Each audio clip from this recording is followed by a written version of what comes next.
Hello hello and welcome everyone, welcome to the channel. क्या हाल है आप लोगों के? मौज मस्ती चल रही है कि नहीं? सबसे पहले मुझे ये बता दो, क्योंकि इस चैनल पे होती है फुल ऑन मौज मस्ती और एनर्जी के साथ पढ़ाई। और आज हम इसी एनर्जी को बरकरार रखते हुए पढ़ने वाले हैं जी अपना नेक्स्ट चैप्टर, जिसका नाम है नेक्स्ट चैप्टर के क्वेश्चन आंसर, जिसका नाम है land, soil, water, natural vegetation and wild life. नाम इतना बड़ा है दोस्तों के 5 चैप्टर बन जाए, बट चैप्टर एक ही है। पर टेंशन नहीं लेने का, तुम्हारे बड़े भैया यहाँ पे हैं मौज मस्ती एनर्जी के साथ तुम्हें पूरा चैप्टर के क्वेश्चन आंसर्स ऐसे कराऊंगा कि पूरा चैप्टर भी कवर हो जाएगा। That's my promise. But still मैं रेकमेंड करूंगा, अगर आपके पास टाइम है तो यहाँ पे फुल वीडियो आ रही होगी यार, उसको भी देख लो। वहां पे इतनी मस्ती के साथ पूरा चैप्टर 10-15 मिनट में पढ़ा दिया है, तो क्या दिक्कत है यार, फट से देख लो। चलो वापस आ गए हो तो क्वेश्चन आंसर शुरू करते हैं। अरे रिसोर्स भाई तो अपने छूट ही गए थे, ये भी इसी चैप्टर का हिस्सा है, भूल मत जाना इनको। थोड़ा सा जूम आउट कर लेते हैं दोस्तों, ताकि हम आराम से देख पाए फटाफट। ओके, नाउ बेटर दिख रहा है ना? बढ़िया, अरे दिख रहा है, मुझे पूरा भरोसा है। पहला क्वेश्चन कह रहा है कि फटाफट छोटे छोटे आंसर करते जाओ, छोटे छोटे। ओके, छोटे छोटे। चलो, पहला क्वेश्चन कहता है which are the 2 main climatic factors responsible for soil formation. तो एक जगह पे सॉइल कैसी होगी, वहां की सॉइल कैसी बनेगी, ये किन 2 क्लाइमेटिक फैक्टर्स पे डिपेंड करता है। क्वेश्चन आगे समझ में। आंसर तो बहुत आसान है। आंसर कहता है कि जो टेम्परेचर है वहां का, और वहां पे कितनी रेनफॉल होगी, बस यही दो क्लाइमेटिक फैक्टर्स हैं जहां पे जो रिस्पॉन्सिबल है सॉइल फॉर्मेशन के लिए। आया नहीं आया? बहुत आसान था क्या?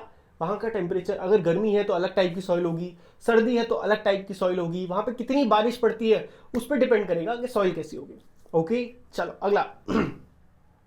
Right any 2 reasons for land degradation today. 2 region दो कि आज के टाइम पर लैंड की डिग्रेडेशन, क्वालिटी खराब क्यों होती जा रही है। तो 2 रीजन है। पहला बहुत सिंपल है कि डिफॉरेस्टेशन हो रहा है, धड़ाधड़ पेड़ काटते जा रहे हैं यार लोग, गलत बात है, नॉट फेयर। और दूसरा, indiscriminate use of chemical, pesticide and fertilisers in agricultural lands. क्या हो रहा है? बिना सोचे समझे अंधाधुंध लोग धड़ाधड़ केमिकल्स डाल रहे हैं अपने खेतों में, बस ये सोच के कि हमारी इस बार की फसल अच्छी आ जाए। ये नहीं सोच रहे कि तुम इस बार की फसल के चक्कर में अगले 10-50 साल का नुकसान कर दो, कि तुम्हारी जमीन खराब हो जाएगी, इस पर कुछ उगेगा ही नहीं आने वाले टाइम में। तो लोग ये गलती कर रहे हैं। तो 2 रीजंस क्या हो गए? पहला, अंधाधुंध पेड़ कट रहे हैं। दूसरा, अंधाधुंध केमिकल डाले जा रहे हैं पेड़ों में। अब याद रहेगा ना कि लैंड क्यों डिग्रेड हो रही है, याद रखना, अंधाधुंध से याद रखना। अगला question, why is land considered an important resource. भाई लैंड एक इंपॉर्टेंट रिसोर्स क्यों है? पहले तो खुद सोचो, आंसर तो पढ़ेंगे बट खुद सोचो, क्या ऐसी चीज है जो लैंड पे नहीं हो रही? तुम रहते लैंड पे हो, काम लैंड पे करते हो, खाना लैंड से आता है। लैंड से मतलब समझ रहे हो ना, कि खेती कहाँ होती है? जमीन में होती है। बिल्डिंग कहाँ बनती है? जमीन में बनती है। घर कहाँ बनता है? जमीन में बनता है। तो हर चीज तो जमीन से है, जुड़ी हुई है। तो लैंड को एक important resource, land is considered as an important resource as, क्यों? अब देखो, it provide habitation to a wide variety of flora and fauna. भाई इंसान से लेके हर प्लांट, पौधे, पेड़ तक सबका घर इसी जमीन पर बसता है। Also used by human beings for various purposes such as agriculture, forestry, mining, building houses, road and setting up industry। तो हर चीज के लिए यूज होता है। इसीलिए आप आराम से लिख सकते हो कि क्यों इंपॉर्टेंट है भाई लैंड हमारे लिए। लिख सकते हो नहीं? बहुत शानदार भाई, तुम चीता हो, चीता। चल, name any 2 steps that government has taken to conserve plant and animals. आपको 2 स्टेप बताने हैं जो सरकार ने लिए हैं, जिससे हम प्लांट्स और एनिमल्स को कंजर्व कर सकते हैं। तो देखो, सबसे पहला आंसर में हमेशा ये लाइन चेप दिया करो कि 2 steps that government has taken to conserve plants and animals are. तो जो क्वेश्चन में लिखा है उसको आंसर में लिखा और उसका लगा दिया आर और 2 डॉट। इससे क्या होता है? आंसर बड़ा लगता है और प्रोफेशनल लगने लगता है। और अब पॉइंटर बना के 2 पॉइंट लिखो। पहला पॉइंट कि भाई गवर्नमेंट ने क्या करा है? नेशनल पार्क्स बनाए, वाइल्ड लाइफ सेंचुरीज बनाई है, सही बात है भाई, बनाई है, और बायोस्फीयर रिजर्व्स बनाए हैं। ये 3 ऐसी जगह हैं जहां पे एनिमल्स और प्लांट्स को कोई छू भी नहीं सकता, काट नहीं सकता, पोचिंग नहीं कर सकते, आप पेड़ पौधे नहीं तोड़ सकते, तो कुछ नहीं कर सकते। तो क्या हो रहा है? प्रोटेक्ट हो रहे हैं वो, समझ रहे हो? एग्जाम्पल के लिए काजीरंगा नेशनल पार्क एक असम में बहुत बड़ा नेशनल पार्क है, ठीक है। चलो अगला, और गवर्नमेंट ने और क्या करा है? और बताओ, और बताओ। तो देखो, गवर्नमेंट ने क्या करा है? बैन कर दिया है किलिंग लायन की, टाइगर की, डियर की, ग्रेट इंडियन बस्टर्ड और पीकॉक। बहुत सारे एनिमल्स और जो है ना, एनिमल्स और बर्ड्स, उनको पहले मस्ती के लिए एज अ हॉबी शूट किया जाता था, ठाय ठाय, और अपने घर में उनकी मुंडी, उनकी खाल, शेर की, ये सब लगा ली जाती थी पहले प्राइड के लिए, कि देखो हम कितने शक्तिशाली है। राजा महाराजा भी करते थे ये चीज। बट भाई उस समय आप सोच रहे हो, बिल्डिंग नहीं थी, इतने जानवर होते थे कि एक दो को आप मार दो तो कुछ नहीं होता था। बट अब अब हम ये हरकतें करते रहेंगे तो हमारा पूरा प्लैनेट डिस्ट्रॉय हो जाएगा, तो इसीलिए गवर्नमेंट ने इसको बैन कर दिया। ओकेज ओकेज, आगे बढ़ते हैं जी। अगला सवाल आपकी कंप्यूटर स्क्रीन पे ये रहा, कहता है कि सजेस्ट 3 वेज जिससे आप वाटर कंजर्व कर सकते हो। ये तो तुम खुद बता दोगे यार, देखो रेन वाटर को हार्वेस्ट करो, पता ही है तुमको, स्मार्ट हो ना।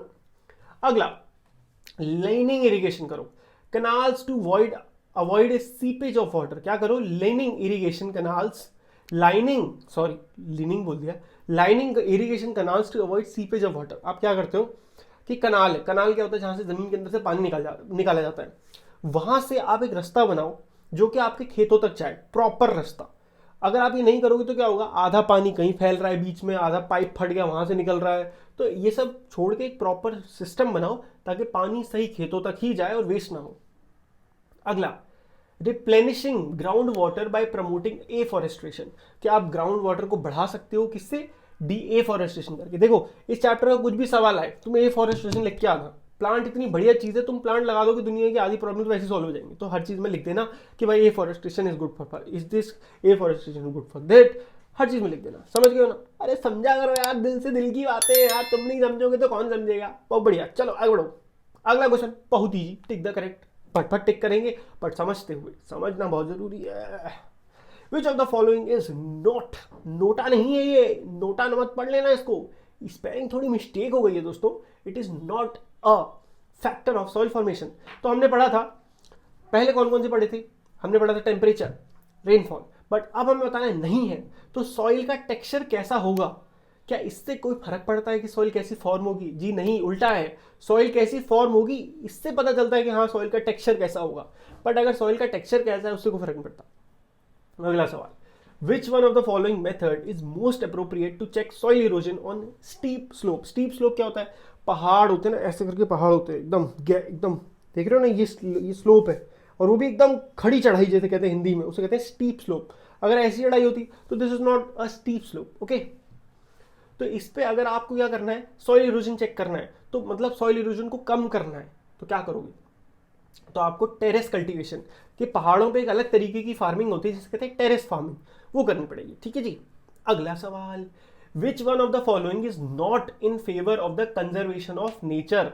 क्या है इनमें से जो नेचर को कंजर्व नहीं करता, तो वो क्या है, dispose poly bag after shopping, कि जब आपने शॉपिंग करी पन्नी को फेंक दिया बाहर, क्योंकि ये पन्नी कभी भी क्या होगी, क्या बोलते हैं उसको, डिग्रेड, यानी कि जो जमीन में मिल जाती है ना वो कभी भी नहीं होगी, तो ये हमेशा ऐसे ही रहेगी और पूरे एनवायरनमेंट को खराब करेगी। तो इसको यूज नहीं करना, मतलब सिंपल सी बात है, आप कोशिश करो कम से कम यूज करने की, बट स्टिल आपके घर में पन्नियां हैं क्योंकि जरूरत तो पड़ती है यार, तो कोशिश करो उनको रीयूज करने की, उसी में सामान लाओ, फिर संभाल के रख लो, फिर सामान लाओ, सो दैट वो ज्यादा से ज्यादा आपका यूज हो और कम से कम बने। समझ रहे हो। अगला, मैच द फॉलोइंग। तो सीधा आंसर की तरफ बढ़ते हैं। लैंड यूज क्यों हमारा, क्यों क्या है, प्रोडक्टिव यूज है लैंड के लिए, उसे कहते हैं लैंड यूज। ह्यूमस किसे कहते हैं, ऑर्गेनिक मैटर जो कि सॉइल के टॉप लेवल पे क्या होता है, इकट्ठा हो जाता है, उसे कहते हैं ह्यूमस। फिर रॉक डैम क्या होते हैं, रॉक डैम प्रिवेंट करते हैं सॉइल इरोजन को। भैया ये रॉक डैम क्या होता है, थोड़ा सा समझाओ तो यार भैया। समझाता हूँ, परेशान मत हुआ करो। समझो एक नदी है, एक नदी जा रही है स्क्रीन पे से, उस नदी के बीच में मैं 4-5 मोटे मोटे पत्थर रख दूं, तो वो पत्थर क्या काम करेंगे, एक नेचुरल डैम का काम करेंगे। डैम क्या करता है, पानी को रोके रखता है, तो बहुत तेज आ रहा होगा पानी, पत्थरों से टकरा के थोड़ा स्लो हो जाएगा। समझ गए, इसे कहते हैं डैम। और ये सॉइल इरोजन को रोकता है, क्योंकि जब पानी बहुत तेजी से आ रहा होता है ना, तो अपने साथ सारी मिट्टी पिट्टी सब ले जाता है। बट अगर डैम लगा दिया, आपने डैम बना दिया, तो पानी की स्पीड होगी कम, तो पानी ज्यादा घातक नहीं होगा, नुकसान नहीं पहुंचा पाएगा, यानी कि सॉइल इरोजन नहीं करेगा। ओके। अगला, एरेबल लैंड किसे कहते हैं, तो वो लैंड जो कि एग्रीकल्चर के लिए सूटेबल होता है उसे कहते हैं एरेबल लैंड। एग्रीकल्चरेबल लैंड को शॉर्ट में बोल दिया जाता है एरेबल लैंड। ठीक है। अगला, ट्रू फॉल्स बताने हैं, बहुत बढ़िया। पहला, कि गंगा ब्रह्मपुत्र जो प्लेन है इंडिया का, ये एक ओवर पॉपुलेटेड रीजन है। गंगा ब्रह्मपुत्र प्लेन की अगर आप बात करें तो पूरा उत्तर प्रदेश, दिल्ली नहीं, बिहार वाला पूरा रीजन हो गया, ये सारा वो रीजन है जहाँ पे गंगा ब्रह्मपुत्र रीजन आता है, जिससे मतलब गंगा और ब्रह्मपुत्र नदी निकलती है जिस एरिया से। ठीक है। क्या ये ओवर पॉपुलेटेड है, तो यस ट्रू, यहाँ पे सबसे ज्यादा एग्रीकल्चर की पॉसिबिलिटीज हैं, इसीलिए ये इतना ज्यादा पॉपुलेटेड है, यहाँ सबसे ज्यादा लोग रहते हैं। अगला स्टेटमेंट, वाटर अवेलेबिलिटी जो है इंडिया में पर पर्सन की कम होती जा रही है, तो येस, ये भी ट्रू है, इंडिया में वाटर जो है इज प्रेजेंट इन अबंडेंस, बहुत पानी है, फ्रेश वाटर जो है इस स्कैर्स रिसोर्स, बट फिर भी जो फ्रेश पानी बहुत है हमारे पास। इंडियन ओशन अपना पड़ा है पूरा, नाम का ओशन है भाई, थारा भाई इंडियन ओशन, बट वो पानी पीने लायक तो नहीं है ना। तो पीने लायक पानी हमारे पास बहुत कम है। वाटर अवेलेबिलिटी जो इंडिया में एक सीरियस प्रॉब्लम है, इंडिया में नहीं पूरे वर्ल्ड में। तो इस वाटर वेस्टेज की वजह से जो आप करते हैं, हम सोचो फ्लश करते हैं ना हम एक बार, तो उसमें भी हम 4-5 लीटर पानी वेस्ट कर देते हैं। हम नहाते हैं शावर से, घंटों शावर चल रहा है मस्ती से, आहा नहा रहे मजा आ रहा है फिल्मों जैसा, पर उसमें कितना थाउजेंड्स ऑफ लीटर में पानी हम वेस्ट कर रहे हैं सालाना, आप इमेजिन नहीं कर सकते। और वो सोचो वो पीने लायक पानी है। तो ये सारे कुछ रीजन आपको समझ में आ गए। अगला देखते हैं। अगला कह रहा है कि rows of tree planted in coastal areas to check the wind movement is called intercropping. तो क्या किया जाता है, कोस्टल एरिया क्या होता है, जिसके साइड में ओशन हो, जिस जमीन के, जैसे गोवा मुंबई, ये कोस्टल रीजन हो गया ना, प्रॉपर कोस्ट है, पानी एकदम बीच है जिस जगह पे। तो इन बीच साइड पे क्या किया जाता है, ये ट्री प्लांट किए जाते हैं लाइन बाय लाइन रोज में, ताकि हवा का डायरेक्शन पता चले, जिधर को हम ट्री भाग रहे हैं उधर की हवा चल रही है। इसको इंटरक्रॉपिंग कहा जाता है। आइए जानते हैं। तो देखो ये गलत है, इस प्रोसेस को कहते हैं शेल्टर बेल्ट, है ना। इंटरक्रॉपिंग क्या होता है, इंटरक्रॉपिंग तो एक प्रोसेस है जहां पे हम अलग अलग क्रॉप्स को ग्रो करते हैं ऑल्टरनेट रोज में, यानी कि एक रो में टमाटर उगा दिए, दूसरी रो में आलू, फिर तीसरी रो में टमाटर, फिर आलू, तो इसे कहते हैं इंटरक्रॉपिंग, ठीक है। और लास्ट है ह्यूमन इंटरफेरेंस जो है and changes of climate can maintain the ecosystem. Human interference और क्लाइमेट चेंज इकोसिस्टम को मेंटेन कर सकता है, तो ये फॉल्स है जी नहीं। ह्यूमन इंटरफेरेंस और क्लाइमेट चेंज ये तो इफेक्ट करता है, बहुत ही ज्यादा एडवर्सली, बुरा हाल कर देता है, समझे। तो बस इतना सा ही तो था ये चैप्टर भले ही बड़ा है, बट क्वेश्चन बहुत सिंपल आ रहे हैं, देखा आपने, और हमने बहुत सारी चीजें डिस्कस कर ली। तो आई होप आपको ये वीडियो मजेदार और एजुकेशनल और काम यूजफुल लगी होगी, काम वाली, समझ रहे हो ना, काम वाली आंटी नहीं, वीडियो काम के लायक अच्छी लगी है। तो क्या करना है, फटाक से चैनल को सब्सक्राइब करना है। देखो यार, पढ़ाने को मैं सच में आप लोगों को ना एकदम डीप में जाके यूपीएससी लेवल का भी पढ़ा सकता हूँ, बट उसकी नीड नहीं है ना यार। अपने को अपना टारगेट क्या है कि हमें जो बेसिक कॉन्सेप्ट्स है वो समझ में आए, हमारे अंदर वो बैठे, हमारी जनरल नॉलेज बढ़े और हम एग्जाम में अच्छे मार्क्स ला सके। ये हमारा टारगेट है अभी के लिए, है ना। तो वो मेरा पूरा हो जाता है आपको मौज मस्ती के साथ पढ़ाने से, समझ रहे हो। तो अगर आप में से कोई सोचता हो कि यार ये भैया ना हर समय इतनी ऐसे कैसे मौज मस्ती, पढ़ाई तो सीरियस चीज़ है, तो समझ रहे हो ये तरीका है जिससे हम अपनी पढ़ाई को आसान और मज़ेदार बना सकते हैं, क्योंकि at the end of the day तो हमें कॉन्सेप्ट समझना है। तो आई होप आपको वीडियो अच्छी लगी है तो चैनल को कर लो सब्सक्राइब। अपन मिलते हैं नेक्स्ट वीडियो में, बाय बाय।